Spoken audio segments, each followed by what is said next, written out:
사실 이런 얘기를 할 때 보면 자기의 내면에서의 진실, 솔직함이 나올 때가 있어요. 무의식적으로 진실을 얘기해 버리는 거죠. 내가 가도 상황을 못 바꾼다. 다시 말하면 난 무능력하다. 이런 거를 부지불식간에 내세운 말이라고 저는 생각하거든요. 평소에 자기를 무능력하다, 능력이 없다고 보지 않는 사람들은 이런 말이 잘 나오지 않습니다. 어떤 상황이 돼도. 근데 그게 있으면 이게 튀어나오죠. 근데 만약에 대통령실이 얘기를 했다 그러면 대통령실도 알고 있는 거죠. 윤석열 대통령이 무능하다는 걸. 쟤 와봤자 뭐 아무 도움이 안 돼. 오히려 사고나 치지. 뭐 이렇게 되는 거고, 뭐 김영환 도지사도 자기가 아는 거죠. 내가 가봐야 뭐 되겠냐. 윤석열 대통령이 실제로 자기를 무능력하다고 인식하고 있다는 증거는 무속에 의존하는 것만 봐도 알 수 있죠. 그 대목은 잘 이해가 안 하차 가요. 한계점 무능력하지 않으면 안지역입니다. 왜 무속에 의존하겠습니까? 자기 하차하세요. 힘을 믿죠. 근데 자기가 무능력하다고 믿기 때문에 승하차 불안하고 알람을 두렵죠. 종료합니다. 내가 가봐야 뭐 되겠냐. 윤석열 대통령이 실제로 자기를 무능력하다고 인식하고 있다는 증거는 무속에 의존하는 것만 봐도 알 수 있죠. 그 대목은 잘 이해가 안 가요, 사실. 무능력하지 않으면 왜 무속에 의존하겠습니까? 자기 힘을 믿죠.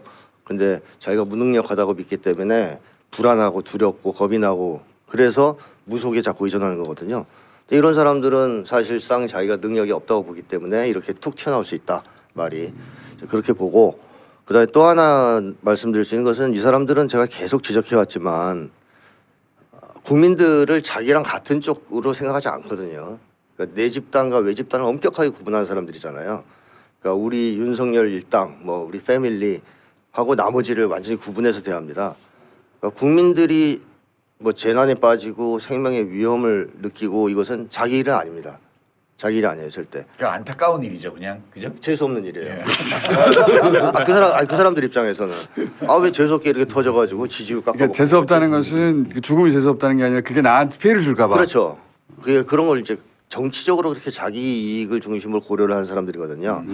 이제 그런 과정에서 보면 가기 싫죠. 그래서 아까 전우영 교수님도 말씀하셨지만 사실 윤석열 대통령이 뭐 그 현장에 간다 그래서 갑자기 비가 그친다든가 재난이 복구된다든가 그런 일은 있을 수 없는 거죠. 또 사실 뭐 조선일보는 가끔 그런 보도를 했었군요. 하여튼 윤석열 대통령 입장에서는 남일이에요, 남일. 이건 자기 일이 아닌 겁니다. 그렇기 때문에 당연히 우리가 장례식장에 가는 이유는 우리가 가면 그 사람 죽은 사람이 살아나서 가는 거 아니거든요. 위로를 해주고 뭐 아픔을 같이 나누고 이게 인간의 도리고 인간관계에서 지켜야 될 예절이기 때문에 가는 겁니다. 근데 윤석열 대통령은 그걸 전혀 모르냐면 그건 아닐 거예요. 장모가 죽으면 갈 겁니다, 아마. 가서 위로를 할 거예요. 비유죠, 비유. 근데 국민들이 죽는 거에 대해서는 관심 없는 거죠. 바깥쪽 사람이라서. 네, 나랑 상관없는 사람들인 거죠. 그냥 지배와 착취의 대상이지. 이제 그런 점에서 이런 말도 안 되는 변명들이 나온다고 생각합니다. 선생님 이제 그만해 주세요.